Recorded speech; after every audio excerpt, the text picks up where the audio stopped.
guys, this is Lalana. Thanks for tuning into the Sovereign Path. So today we're going to talk about letting go.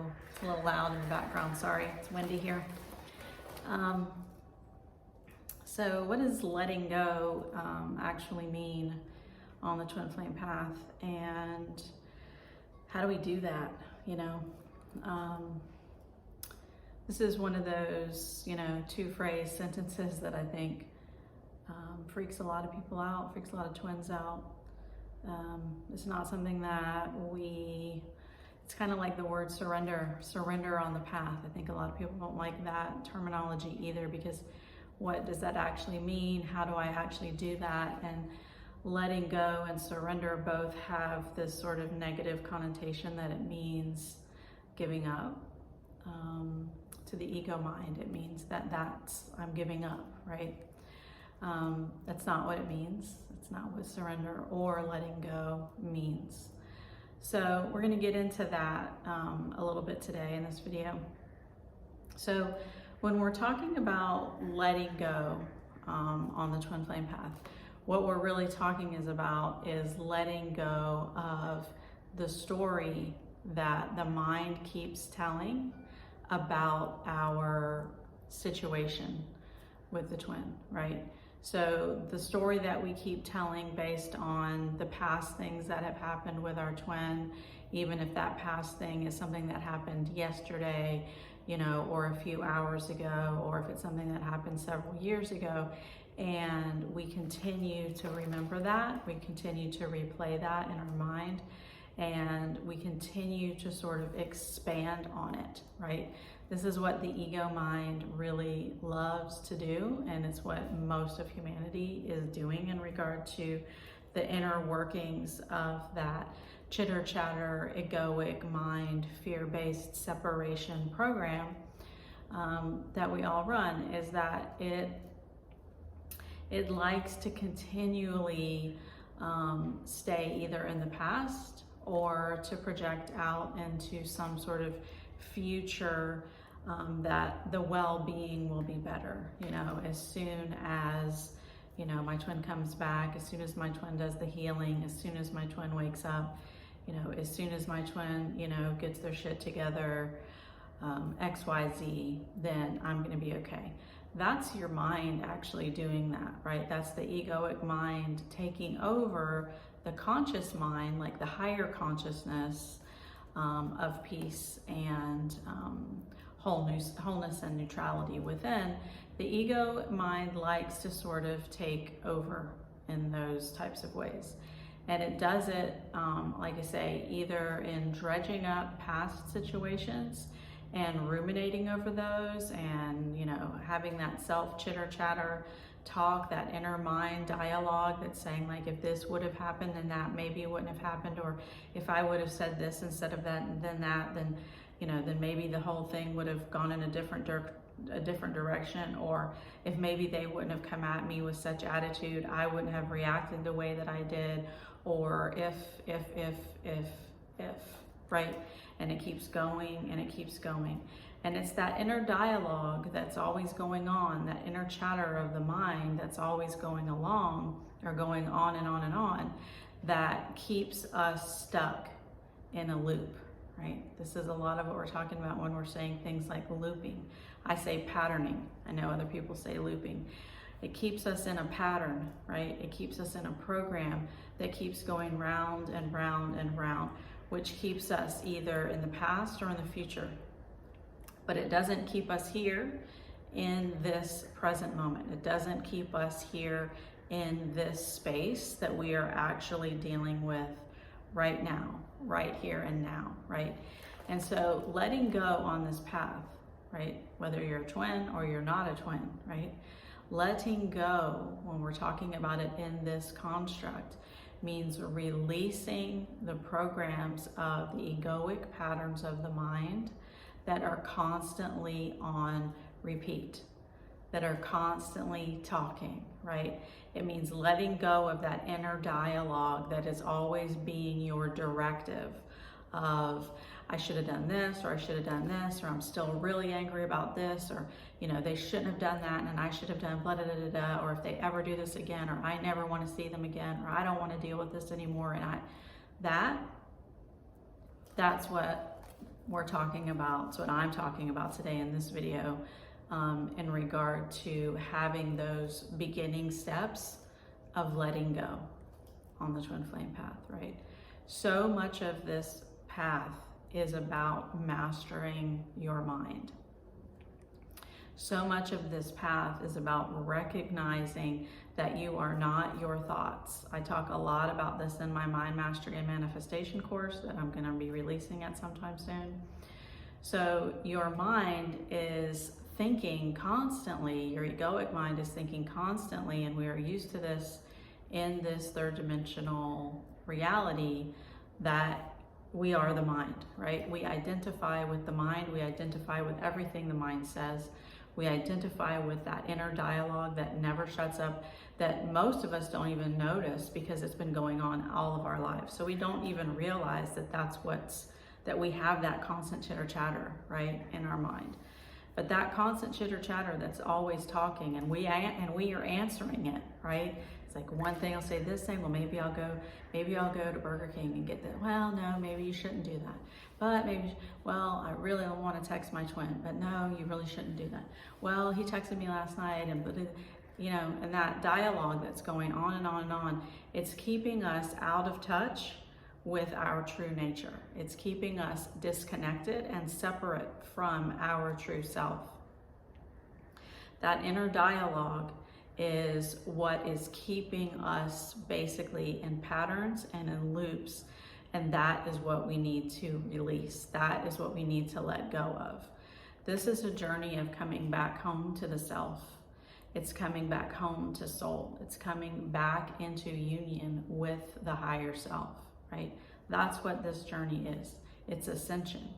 Ascension is pulling yourself out of the third dimensional matrix programming, which is a egoic patterning and structuring of the mind, which is always keeping us in the future or in the past. But it's not keeping us here, right? It's not keeping us here in the present. And we're so used to that it's always going on and on and on and on. This is where obsessive thoughts come in, and we're sort of wondering, why can't I shut the thoughts off? Why am I constantly thinking about this person? This isn't normal. This isn't healthy. You know, why doesn't it stop? I really want it to stop. And so a lot of times on this path, we are noticing that. Why can I not stop thinking about this person? Why can I not stop constantly obsessing over this or that or the other? It's because, and I've said this in other videos, your ego mind has taken over your thought system, right? And so you are having an awareness that your thoughts are out of control. So that's a really good thing. So you're aware that you are having thoughts that you don't want. You're aware that you are having some sort of obsessive thinking that's going over and over and over and over, and that for some other reason you can't turn it off. So just the fact that you are aware that that's happening is showing you that's not actually you that's having all of these obsessive thoughts, right? This is the ego construct that's having all of these obsessive thoughts. This is the ego always having to do that stuff I've talked about in the past. It's combative. It likes to always be in that driver's seat. It likes to be in control. It likes to be in that argumentative back and forth, duality, separation construct. That's what ego does. That's how it operates. And so it's very easy for us, since we've been running this for all of our lives, to think that that's natural or to think that that's normal. And so when somebody like me comes along and says, okay, well, you know, you need to let go of that. You need to let go of the story. You need to let go of those thoughts. You need to let go of always replaying the past and then creating a whole nother past out of this past, and you would have done all of these other things differently, or maybe this would have turned out differently if X, Y, Z, and the next thing you know, you've been thinking about that for 2 hours and it happened 10 years ago, right? And you can't change it. You can't change it, it's past. So it's dealing with a past energy that is you're keeping completely alive, right? In this very past sort of construct of the mind, right? Of this mind construct that we create based on these old energies that are still playing because we're still feeding them.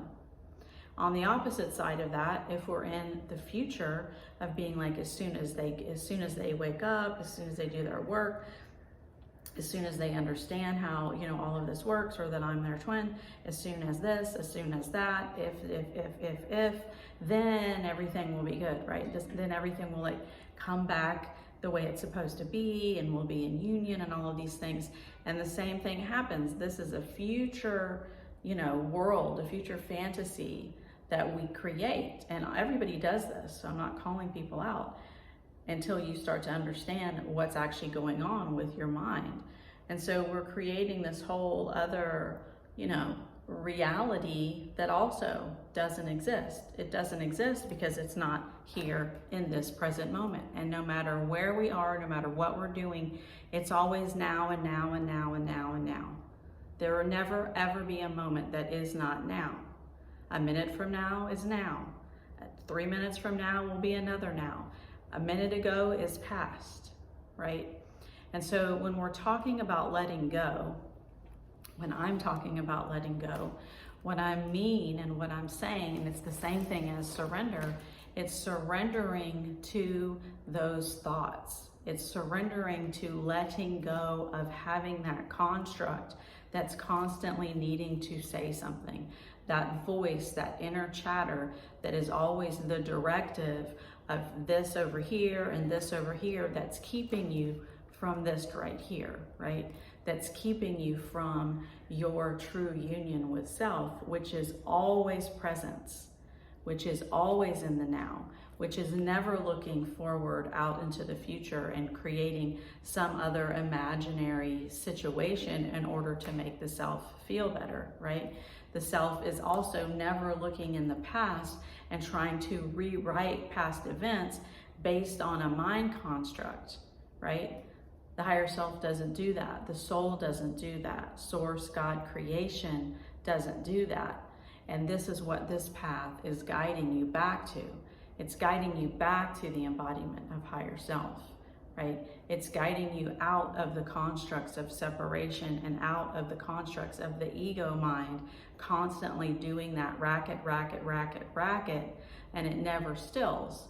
And so if the mind never stills and the voice never calms down and it's never quiet, then we can never really understand or embody or experience what it feels like to come back into inner union. And this path is all about coming back into inner union. Inner union is stillness. It is no thought. It is no mind, right? We use thought and we use mind when we call upon it. But the difference with being in inner union is that the ego mind is no longer in the driver's seat. It's no longer in control. The higher self now is back in the driver's seat. And the ego mind, they're in the back seat, all the way in the back, strapped in with the seatbelts is the way I look at it. And if I need you, I'll let you know. But otherwise, you can stay back there until I need you, right? What's happening and what has been happening on planet Earth for eons is it's the opposite. It's the other way around. The ego mind and the constructs and the patterns and the programs are in the front seat of the car and they're driving. They're driving you, and the higher self is in the back, right? The higher self, which is your true compass, which is your true loving, peaceful, joyful, wonderful within nature, is taking a back seat because the ego mind structure is so loud that we have a difficult time hearing our higher knowing. We have a difficult time hearing our intuition. And when our mind is always going, you know, it's basically, this is what the veil is. This is what Maya is, right? This is what it means. This is the illusion of thinking that we are the mind and identifying with all of our thoughts all the time, literally 24/7, all day, every day. And so when you're on a twin flame path and that obsessiveness even heightens to the next degree, and you're thinking, right? This is something that on this path has to be neutralized, has to be calmed down, right? We have to dismantle the program that is making that run. And so when we're talking about letting go, when I'm talking about letting go, because I don't know how everybody else teaches this, when I'm talking about it, this is what I mean. It's letting go of that thought system that is creating stories around what happened in the past or what could happen in the future, and surrendering to what's happening right now, in this moment, and then in this moment, and then in this moment. Every second is this moment, right? It's this now, it's this presence. This presence is where meditation is, and why I talk about meditation a lot in my videos, and I say how important it is. Because in meditation, you come back into your default system where your vibration is automatically higher. We vibrate at a very high frequency as souls, right? So meditation reminds us, we have the experience of, oh, this is me. This is what it feels like to not have the mind chatter. This is what it feels like to be in that high vibratory state. And it's very familiar. It's familiar because it's reminding you who you are, right? But the thoughts and the ego mind and the constructs and the patterns and that constant obsession, it lowers our vibration, right? It makes it more difficult for us to feel what our natural default state is as souls, right? As energetic beings. And so quieting that mind and quieting the thought and understanding where it's actually coming from is paramount on this journey. There's no navigating around this aspect of this journey. The thoughts have to be neutralized. They have to be understood about why they're coming up, where they're coming from, how they're affecting us, and how they're affecting our everyday life, our trajectory, our manifestations, whatever we're seeing in our reality around us. All of these are coming from that mind space in various different ways. And so letting go is letting go of that. It's letting go of the story that we always told, right? About when we were 6 years old and this thing happened, and now I have, you know, a scar from this or a scar from that. And so we are identifying with the scars. And so we're creating our reality around these experiences that we've had. And it's not to say that we can't have those sort of personifications. It's to say that if we're identifying with those things to the point that they are keeping us stuck, and we're not able to release them and move forward, then this is what makes this path get really sticky and really difficult, because we get addicted to our thoughts and to our mind, right? And this is what, as I said, is keeping that vibratory place within at that lower frequency. As I've said in a lot of other my videos, twin flames naturally reside at a higher vibratory state. I did another video on, do you need to raise your vibration to be in twin flame union or something like that, if you want to watch it.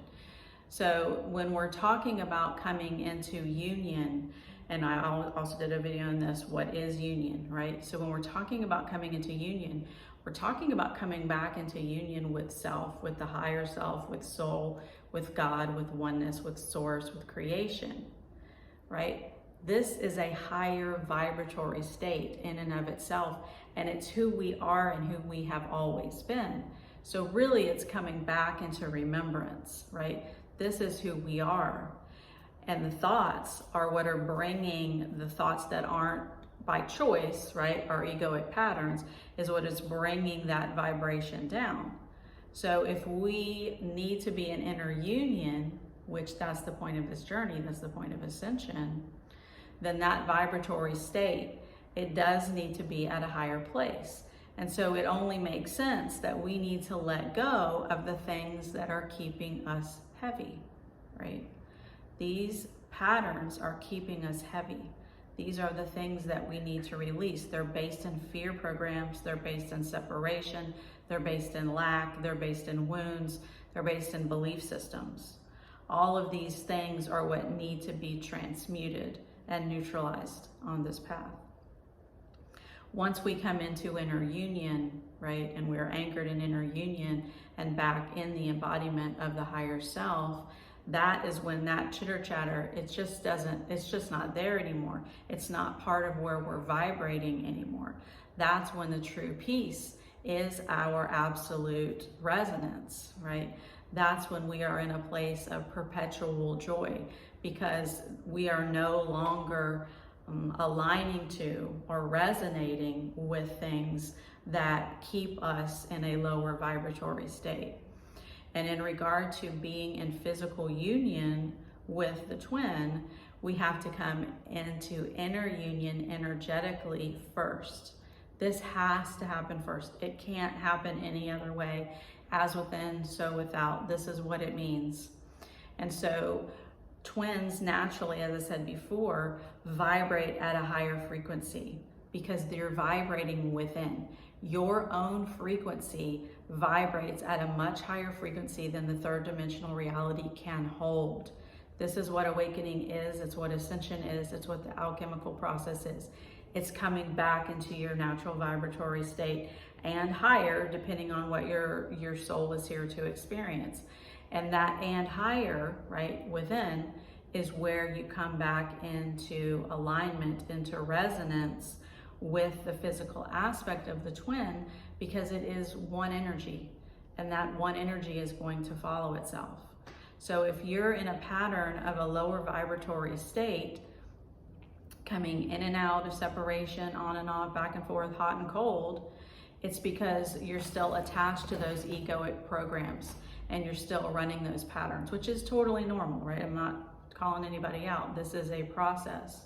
But part of that process is letting go of that so that you do rise and you come back into union with self, and then you automatically pull that energy that is also you, that is in the physical form of the divine masculine, and this comes back into union. And so there are a lot of things that have to happen for other things to happen, right? As I've said in other videos, mostly the twin flame, collective community, whatever we want to call it, is looking at this path from the back end of it instead of looking at it from the front end of it, because this is a paradox, right?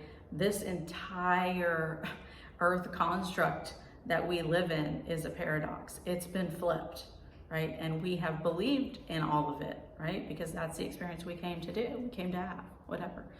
But it's not as without, so within. But that's what we've been taught. So we're looking at everything external to us, trying to figure out how to make all of these things fit, and wondering why it never quite right? Never fits quite right, no matter what it is. Because it is as within, so without. And no matter how people might be annoyed by hearing that, if you're annoyed by hearing that phrase, it's because at this point you are not understanding fully what this means and how important it is, not only in your manifestations of all of your reality, but also in coming back into union with self and coming back into physical union with your divine masculine counterpart. Let go of those constructs. Start paying attention to what your thoughts are doing. Pay attention to what your mind is doing. Pay attention to what your ego is saying. Pay attention to the reactions that you have, right? Take pause if something triggers you, and pay attention to where you're feeling that within your body. Where is that coming from? Where is this trigger coming from, and what is it trying to show me? So instead of immediately reacting to your twin or to someone else or to another circumstance, pause for a second and notice, okay, why am I having a reaction right now? Let me feel what's going on within me and where this is coming from, instead of allowing my ego to immediately defend itself. Because when we immediately defend ourselves and we go into that reaction, we push that energy back down, right? And so then it gunks up more of the chakra system. I talk about this a lot in other videos. It's like paste, it's like glue. The more we sort of tamp down that energy, the more we get everything in our chakra system gunked up, and that energetic system isn't flowing, right? This is what Kundalini awakening does, right? It breaks open your energetic system from the root through the crown. And as it's doing this, it's clearing out all of the shit. So help it. Help it to do that. Help the Shakti energy to clear you out by paying attention to what your thoughts are doing, paying attention to how you react, paying attention to where those reactions are coming from and why, and then transmute those by not continuing to tell stories and go on and on and on about the past or about a potential future, right? I hope that that helps you guys. This is a golden key here on this path, right? So I hope that that makes sense, and I hope it helps. You guys have an awesome day.